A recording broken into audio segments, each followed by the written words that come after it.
नमस्कार दोस्तों, आज की इस वीडियो में हम पढ़ेंगे भारतवर्ष की सांस्कृतिक समस्या, जो हजारी प्रसाद द्विवेदी द्वारा लिखा गया निबंध है। इस निबंध में भारत की अनेक समस्याओं के बारे में बताया गया है। दोस्तों, वीडियो को अंत तक जरूर देखिएगा, आपके लिए बहुत ही महत्वपूर्ण होने वाली वीडियो। यदि आप हमारे चैनल पर नए हैं तो चैनल को सब्सक्राइब कीजिए, बेल आइकन प्रेस कर लीजिए ताकि अगली वीडियो का नोटिफिकेशन आप तक पहुँच सके। चलिए शुरू करते हैं।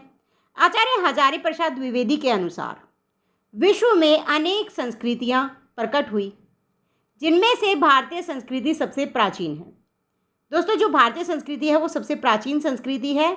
और भी बहुत संस्कृतियां हैं, लेकिन सबसे प्राचीन संस्कृति कौन सी है? भारतीय संस्कृति। भारतीय संस्कृति पर अनेक संस्कृतियों का प्रभाव है। समय समय पर हमारी संस्कृति पर अनेक समस्याएं भी आई और काफ़ी समय तक ये समस्याएं विकट बनी रही। फिर भी हमारी जो संस्कृति है वो पनपती रही। अनेक समस्याएं आने के बाद भी हमारी संस्कृति पनपती रही, फलती फूलती रही। द्विवेदी जी के अनुसार संस्कृति की 3 विशेषताएं हैं। कौन कौन सी? साधनाओं की परिणति, विरोधहीन वस्तु और सामंजस्य स्थापित करने वाली वस्तु। अनेक प्रकार की जातियों का मिलन क्षेत्र भारत है। भारत में अनेक प्रकार की जातियां आकर मिली हैं। इन सभी जातियों के मनुष्यों को कल्याण मार्ग की ओर अग्रसर करना ही हमारी असली समस्या है। अनेक प्रकार की जातियां भारत में इकट्ठी हुई हैं और उन जातियों के जो मनुष्य हैं उन्हें कल्याण की तरफ ले जाना, ये हमारे देश की एक प्रमुख समस्या है।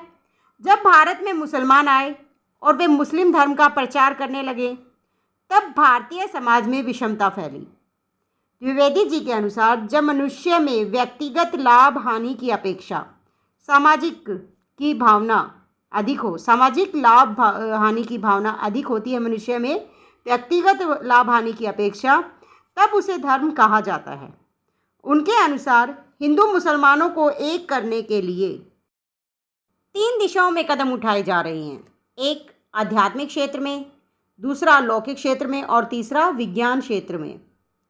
द्विवेदी जी ने इसके अलावा और भी कई मुद्दों पर चर्चा की है, जैसे कि जाति व्यवस्था, भाषा विवाद, सामाजिक असमानता, राजनीतिक विभाजन आदि।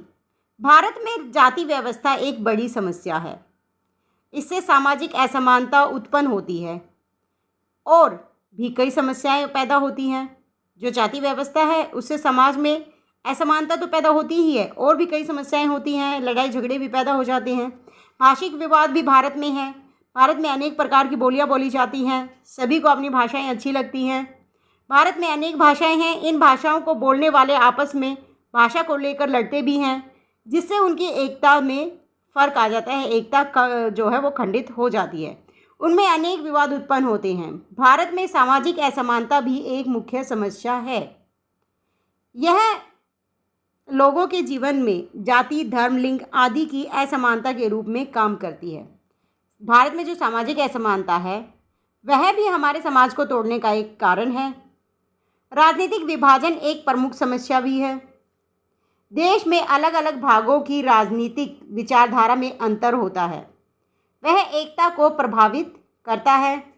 भारत में शिक्षा का स्तर कम होने से भारत की प्रगति में बाधा का काम करती है।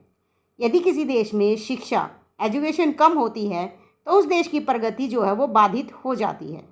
अगर किसी देश को प्रगति करनी है तो शिक्षा का स्तर ऊंचा करना होगा। शिक्षा का स्तर जितना अधिक होगा, जितना ऊंचा होगा, प्रगति उतनी ही अधिक होगी। द्विवेदी जी ने समाज के विभिन्न वर्गों के बीच समानता और एकता को बढ़ावा दिया।